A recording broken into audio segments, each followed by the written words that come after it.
All right, well it's 8:30 and I think we've got a pretty good setup here.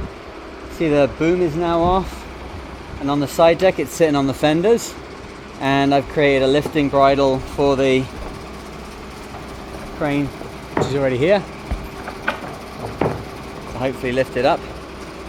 I think I've got the middle. Yeah, all the sails are off. We did that earlier. I've bent back the split pins, but I haven't pulled the pins, because what I'm going to do in this situation is I'm going to get completely off the boat. It's great to come and like save money and doing everything else, but when it gets to the point where professionals are stepping on board, they don't want you looking over their shoulder. I'm going to go and stand up on the dock here or something, get the fuck out of the way, let them do their work. I'm just going to ask them to remember to get the life rafts off the back. That'd be cool. And then, yeah, I think we're good. Like, everything's like lashed off at the mast, but again, I've just left it so that they can do what they want to do and make it right. I took the boot off the mast, and then in here, this is spar seal here, and there's a liquid that you pour and you make like a dam for it, and then pour that in, so that'll crack when it comes out. Oh, is the batten still in there? Oh, I got to pull the batten out of there. Okay, well, you know, found a little job. But other than that, yeah, we're ready to go. All tied up through here. So when did we start? 2:30? Well, midnight, right? We moved the boat at midnight, so it was 8.5 hours work.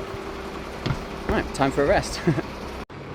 All right, so I've stepped completely off the boat now, because when you're doing something like this, you're paying the yard money anyway to have people on board the boats. They're all professionals. You don't want to be like leaning over the hood of the car while the mechanic's fixing it, right? No one likes that. So I'm up here on the wharf. I'm just here to answer questions if they need anything. We've got the tag lines now attached, you see, from the first spreaders, so they can stabilize the bottom of the mast as it's moving around. And they've just gone inside now and taken it off jack, removed those shims from the bottom of the mast. So looks like we're getting close to action. They'll pull the pins. Oh, they have already. They'll pull the pins at the sides here. 1, 2, 3, 4. One at the front, 5. And then they'll take off the backstay. And then we'll see the rig starting to come up out of the boat.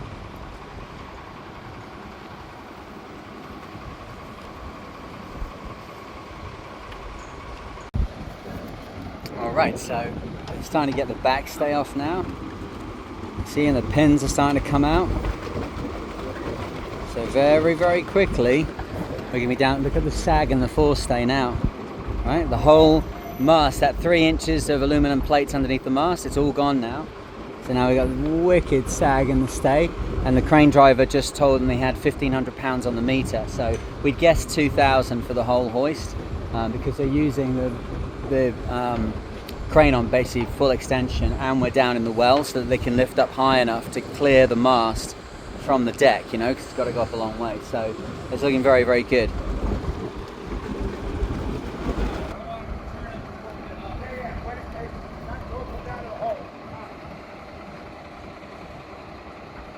So yeah, a little bit of drama, a little bit of sticky pin there on the cap shroud, but seems to have not been too much of an issue. So they're just trying to balance where the crane is attached up there. Obviously there's wind in the dock, the boat's moving, the mast is now pretty free apart from where it's attached by gravity basically inside the boat and the partners. Yeah, if we get those tied up, I'll get this head fit up. We're looking pretty good here so far.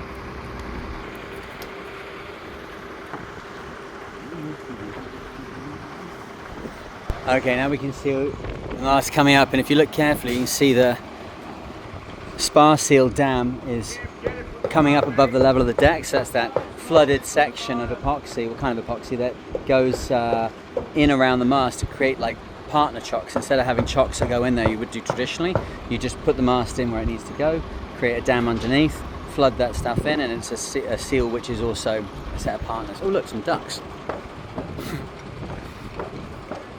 Kind of marine squirrel. We can get that. Guys got this bit off. They just got to crack that and we're home free.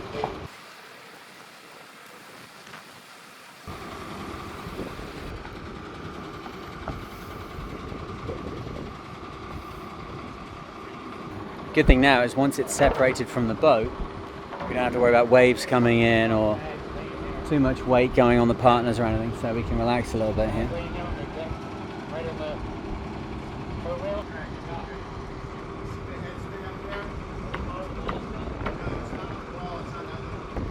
So So they're just talking about the fact that the mast is touching the crane up there. It's very difficult, particularly in these windy conditions, or windy-ish conditions.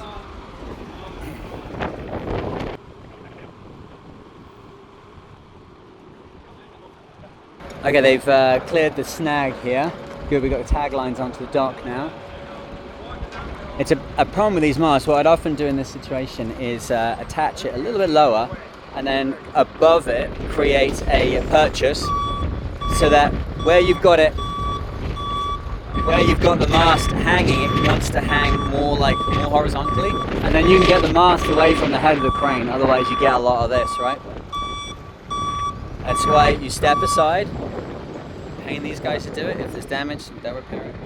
It's their gig, right? So just stay relaxed. Don't sweat the small stuff.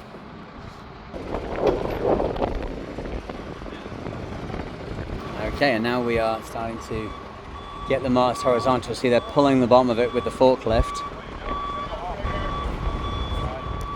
One thing I would say, whenever you're doing this kind of stuff, don't wrap the rope around your hand when you're holding tag lines.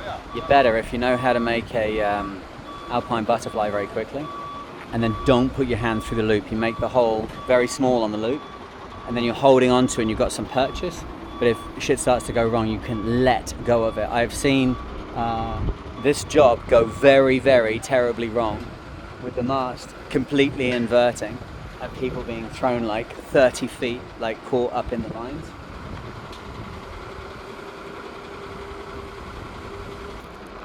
Now they're trying to work out how to get it horizontal. There's a lot of leverage at play here.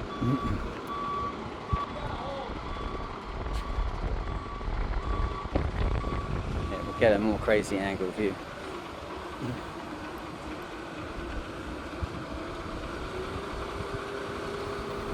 So it's using the mechanical force of the forklift to pull out the bottom of it when it's attached so high is very difficult on all the machinery, not least the crane, which is being having a huge force exerted on it at full jib height, right? Full jib boom height. My instinct in this situation, always stay outside of the job so everybody can see you. That means you can see everybody. And there's only one place you need to look in this situation.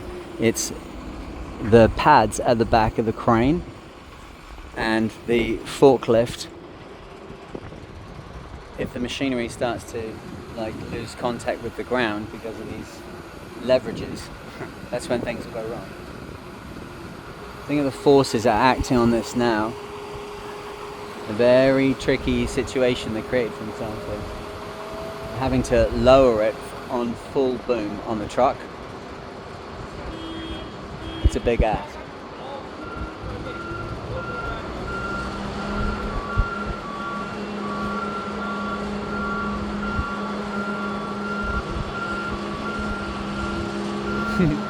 You see the forklift?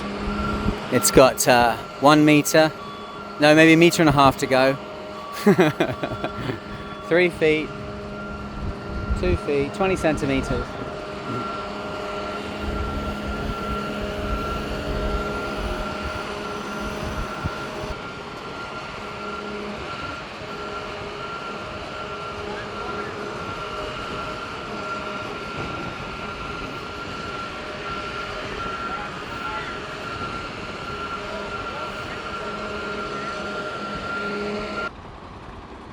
Finally we get to see what the top of the mast looks like without it being 120 foot in the air, and extraordinarily difficult to get onto that mast height with anything more like this kind of level, like peering at what's up there. Looking good though, hey? Good. Now everyone's sphincters can relax.